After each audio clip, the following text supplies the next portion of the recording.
Hello everyone, again it's Makai Walker, for the It's Not Butter's rhetorical vlog.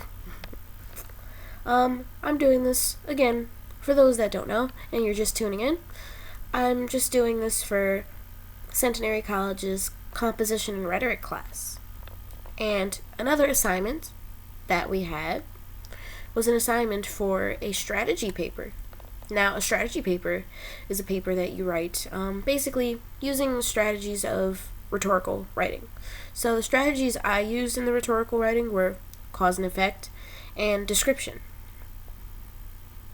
Now, we were given a scenario of a person who was very, very rich and who's really into philanthropy. Sorry, my words get, tied. Anyway, she was very into philanthropy, and we made her up. Her name was Oprah Armadillo, which is really funny, but we were trying to think of the most ridiculous names, so we paired Oprah with the animal armadillo. Hey, don't judge. So, we paired her with the name Armadillo, and we basically said some things about her that she's very into LGBT. She has a family. She has a wife. She has children. She won the lottery. Stuff like that. So, in this strategy paper, I decided to be the owner of a nonprofit organization that started out based out of my own home. It was for LGBT displaced youth. This was for youths that didn't have homes or that got disowned by their families because of their sexual orientation.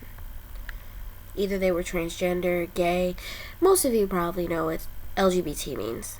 Lesbian, gay, transgender, bi. Sorry if I didn't say it in order. But, that's what I mean. So, I made this organization because I myself came from a group home, and I've seen many kids my age, and I've seen many other teens come in and out of these group homes because their families disown them. So that gave me an idea to write this. Now, my rough draft was what I explained in my previous video. It was just me listing down ideas and stuff and just writing everything down. At first, when I wrote it actually down on actual paper, I had 6 pages. And me, I can write for hours and hours and hours because I am a poet.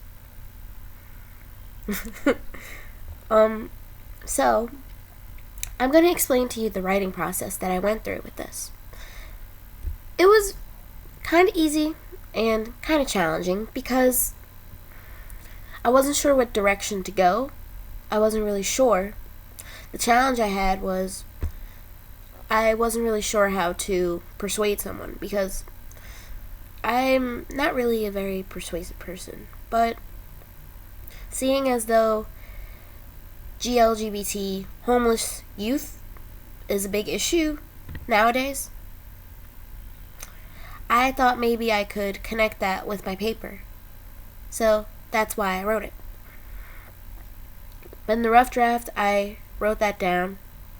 And then we did have peer review, but I didn't really benefit from it, as what happened with the last one. But I actually just continued to ask my professor, and she gave me guidance with her office appointments and stuff. So then the second draft was born. Now, I didn't understand what she meant by keep your audience in mind, so I did. I said, okay, so I'm addressing Oprah, and I'm going to be straightforward with it. But when I was straightforward, I kind of didn't explain my reasoning for what I was having that well. Meaning the reasoning for what I was going to put in the facilities. I didn't elaborate. Because sometimes when I write, like if I write a paper or something, or an essay, and there's like a prompt, I have the problem of being straightforward and getting to the answer. Getting straight to the answer, straight to the point. Now, when I get straight to the point, it's really short, actually. Like, I can write it down. I can write the answer to a question in 3 paragraphs minimum, sometimes. If I'm just like, you know what? Because length has always been my problem. So, I wrote it like that. But now, in college classes, length is everything. Sometimes you're going to have to write 10 pages.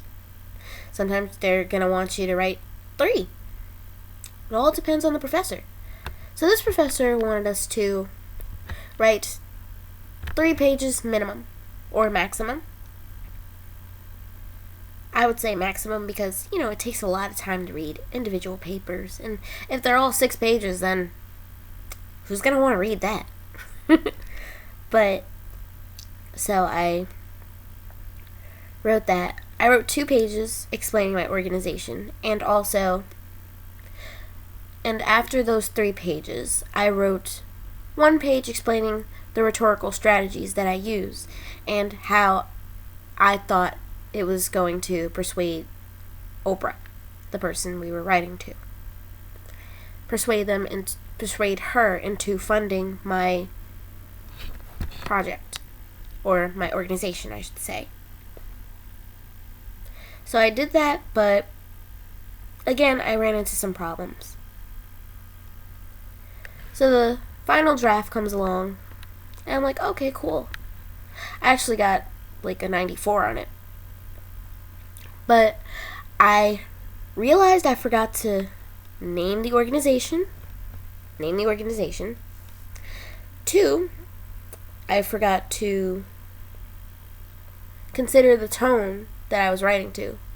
Like, since I was writing to someone professional, I kind of wrote how I spoke. And that's a big problem for me. Writing how I speak is it can be good and it can be bad. Because I can, like I said before, I can write for hours, but hey. Now, in the revision, I made sure that I touched on everything that was in the rubric that I forgot to do. And that was a little bit easier. It was easier to do because I knew, like, what she wanted. And I knew, like, specifically what she was asking for. And I actually knew in depth. Like, as the course went on, I knew in depth about, like, each of the rhetorical strategies that are used. So, I used it. And it became easier. So, on the page, on my It's Not Butter, It's Rhetorical blog on WordPress, you will find all my drafts. So you can see my writing process again. And what I went through and how it changed throughout time. Throughout the time frame that was given to me, actually, I should say. Thank you. And enjoy reading. Happy reading, I should say. Bye.